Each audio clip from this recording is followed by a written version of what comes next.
ইলিশ মাছ কার না খেতে ভালো লাগে বলুন তো? সবারই ইলিশ মাছ খেতে ভালো লাগে। এখন তো বর্ষার সিজন, তো প্রচুর ইলিশ মাছ মার্কেটে উঠেছে। ছোট বড় বিভিন্ন সাইজের ইলিশ মাছ, যেদিকে তাকাই সেদিকে শুধু ইলিশ মাছ। যাই হোক, ইলিশ মাছ বাজার থেকে আমি নিয়ে এসেছিলাম। ইলিশ মাছের কি বানাবো বলুন তো? আজ আমি ইলিশ মাছের সর্ষে ইলিশ বানাবো। খুবই সাধারণ একটা পদ্ধতিতে বানাবো, আর নিশ্চয়ই আপনাদের বাড়িতে এই সিজনের বিভিন্ন পদের রান্না হচ্ছে ইলিশ মাছ।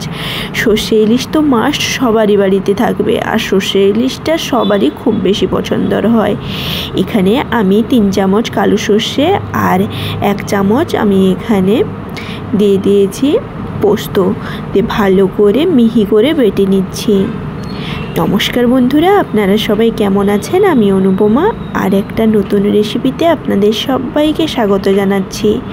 এই সিজনে প্রথমবার আমাদের বাড়িতে ইলিশ মাছ ঢুকলো। নিশ্চয়ই আপনারা এই সিজনে বিভিন্ন ধরনের পদ রান্না করে ইলিশ মাছের খাচ্ছেন।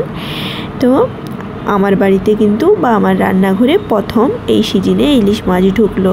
ভাবলাম যেটা সবারই খুব প্রিয় আর খুব সহজেই হয়ে যায় সর্ষে ইলিশ, সেটাই বানাবো আজকে।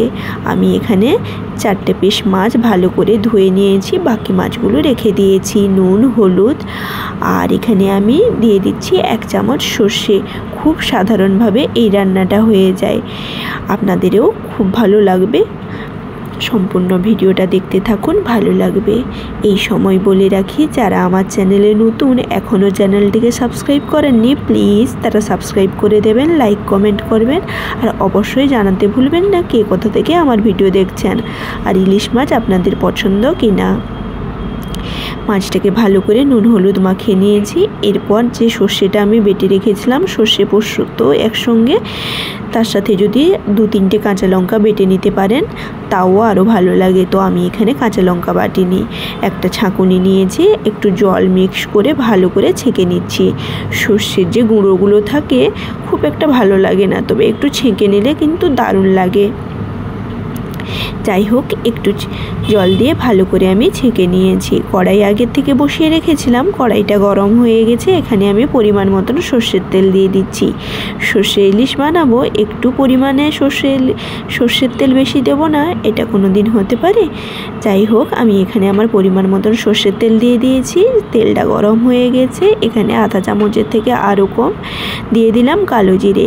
5-7টা কাঁচা লঙ্কা চিড়ে রেখেছিলাম, কাঁচা লঙ্কা চিড়াটা দিয়ে একটুখানি নাড়িয়ে নিয়ে আমি এখানে একটা মিডিয়াম সাইজের টমেটো কুচি করে রেখেছিলাম, টমেটোর কুচি দিয়ে ভালো করে একটু নাড়াচাড়া করে নেব। এই যে বেশিক্ষণ বললাম না, এই রান্নায় সময় লাগে না।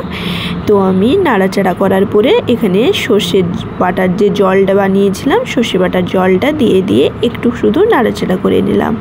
এর উপর পরিমাণ মতন হলুদ গুঁড়ো, লঙ্কার গুঁড়ো দিয়ে দিলাম। নিশ্চয়ই আপনারাও এইরকমভাবে খুবই সাধারণভাবে সর্ষে ইলিশটা বানান। আর হ্যাঁ, অবশ্যই কিন্তু জানাবেন কে কী রকমভাবে কোন পদটা বানাচ্ছেন, আর এই সিজনে ইলিশের কোন পদটা খেতে আপনাদের খুব বেশি ভালো লাগে। পরিমাণ মতন এখানে নুন দিয়ে দিলাম আমি। তো ঝোলের জলটা ফুটে উঠেছে, কাঁচা যে ইলিশ মাছটা, ইলিশ মাছের পিসগুলো আমি দিয়ে দিচ্ছি। আমি এখানে 4টে বানাচ্ছি। তো এখানে যদি আপনারা চান ইলিশ মাছটা হালকা এপিট ওপিট তেলে একটু ফ্রাই করে নিতে পারেন। আমি কিন্তু এখানে ভাজিনি, কাঁচা মাছটা দিয়েই বানাচ্ছি। আপনারা নিশ্চয়ই অনেকে হালকা করে ভেজে নেন এপিট ওপিট, বা কাঁচা মাছেরই বানান, তবে কাঁচা মাছের খেতে কিন্তু দুর্দান্ত টেস্ট হয়। 15 মিনিট আমি এখানে জাল দিয়ে রেখে দিয়েছিলাম, খুব বেশি নয়, হালকা আঁচে বসিয়ে রেখেছিলাম। তারপর আবারও উল্টে পাল্টে নিলাম মাছগুলোকে খুব সুন্দরভাবে সিদ্ধ করে নিতে হবে। খুবই কম সময় লাগে এই রান্নাটা করতে। আমি ঝোলের জলটা শুকিয়ে নিয়েছি, রান্নাটা প্রায় হয়ে গেছে আমার। আমি নামিয়ে নিচ্ছি।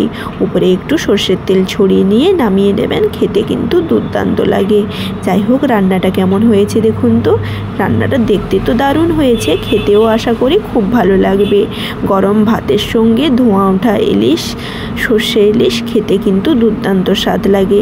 অবশ্যই কিন্তু এই সিজনে আপনারা বাড়িতে বানাবেন, আর কমেন্ট করতে জানাতে ভুলবেন না আমার রেসিপিটা আপনাদের কেমন লাগলো।